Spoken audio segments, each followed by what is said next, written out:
ජීව විද්‍යාව දෙවෙනි පාඩම ජීවයේ රසායනික පදනම සහ සෛලීය පදනම ගැන කතා කරන්න යන්නේ. ඒකේ මූලික බේසික් ස්ට්‍රක්චර් එකක් අපි ඒ පාඩමේ පළවෙනියටම ගහගමු. එතකොට දෙවෙනි පාඩම ජීවයේ රසායනික පදනම සහ සෛලීය පදනම ගැන කතා කරන්නයි අපි මේ සූදානම් වෙන්නේ. එතකොට ජීවයේ රසායනික පදනම සහ සෛලීය පදනම යටතේ පළවෙනිදම අපි ජීවී ද්‍රව්‍යවල මූල ද්‍රව්‍යමය සංයුතිය ගැන කතා කරනවා. එතකොට පළවෙනි කොටස විදිහට අපි ජීවී ද්‍රව්‍යවල මූල ද්‍රව්‍යමය සංයුතිය ගැන කතා කරනවා.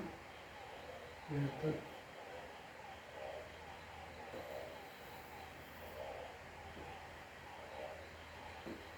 ජීවයේ රසායනික පදනම සහ සෛලීය පදනම ඊපස්සේ ජීවී ද්‍රව්‍යවල මූල ද්‍රව්‍යමය සංයුතිය ගැන කතා කරනවා.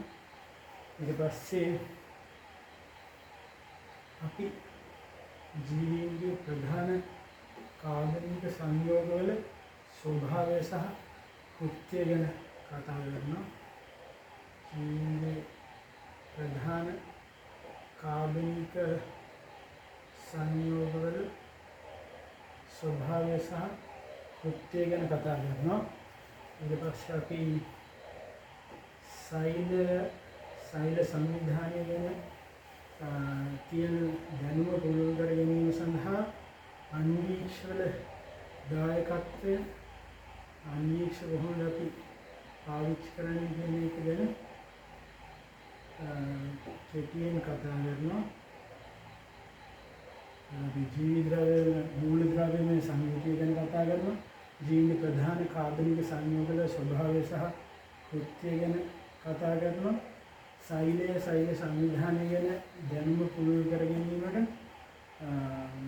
අන්වීක්ෂවල දායකත්වය ගැන කතා කරනවා. ඊට පස්සේ අපි සෛල වාදය ගැන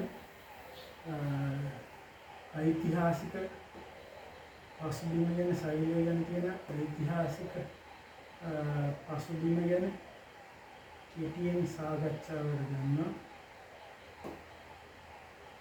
එතකොට ඓතිහාසික පසුබිම ගැන අපි කතා කරනවා. ඊට පස්සේ අපි තවත් මේ දෙවෙනි පාඩමේ අනුමාත්‍රකාවක් විදිහට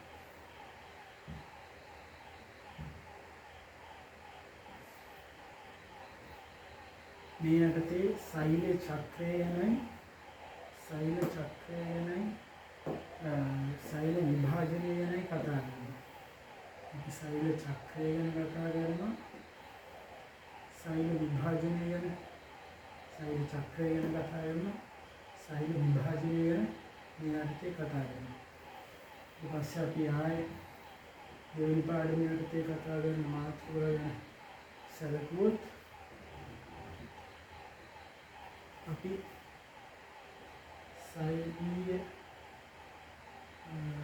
උපසෛලීය ඒකකවල ව්‍යුහ උත්තරජන කතා කරනවා. උපසෛලීය ඒකකවල ව්‍යුහය සහ උත්තරජන කතා කරනවා. එතකොට අපි සෛල සංවිධානය යටතේ කතා කරනවා ප්‍රාග්ඥෂ්ටික සෛල ගැන. ඊට අමතරව ඊට වඩා දියුණු සෛල සංවිධාන වර්ගය ලෙස ශූන්‍යෂ්ටික සෛල ගැන අපි සාකච්ඡාවට ගන්නවා. එතකොට ප්‍රාග්ඥෂ්ටික සෛල ගැන කතා කරනවා. අපි ශූන්‍යෂ්ටික සෛල ගැන කතා කරනවා.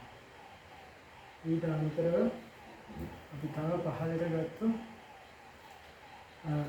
අවසාන වශයෙන් ප්‍රධාන උපමාතෘකාවක් ලෙස අපි පරිවෘත්තීය ක්‍රියාවලිවල ශක්ති සම්බන්ධතාවය පරිවෘත්තීය ක්‍රියාවලිවල ශක්ති සම්බන්ධතාවයෙන් ටිකක් වැඩිපුර ගැඹුරට කතා කරන්නටයි සූදානම් වෙන්නේ අවසාන අනුමාත්‍රාව විදිහට. ඒ යටතේ අපි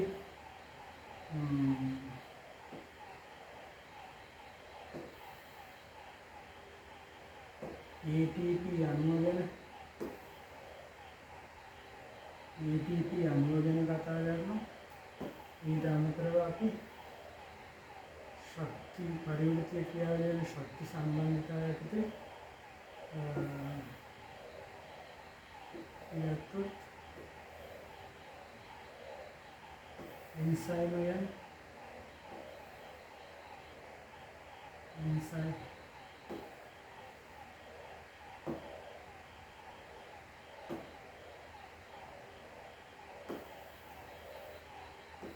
එන්සයිම් ගැන කතා කරනවා.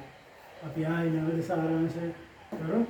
ජීවයේ රසායනික පදනම සහ සෛලීය පදනම යටතේ පළවෙනිදම අපි ජීවී ද්‍රව්‍යවල මූලද්‍රව්‍යමය සංයුතිය ගැන කතා කරනවා.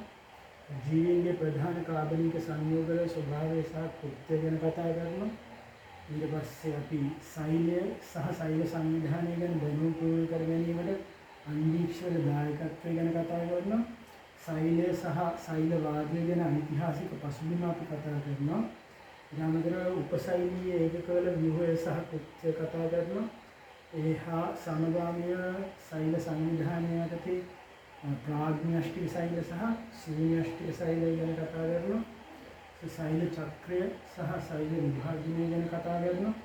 පරිවෘත්තීය ක්‍රියාවල ශක්ති සම්බන්ධතාව ගැන අපි අවසාන වශයෙන් අනුමාත්‍රාවක් ලෙස කතා කරනවා. ඒ අර්ථයේ ATP අණුවත් එන්සයිම් ගැන අපි සාකච්ඡාවට ගන්නවා.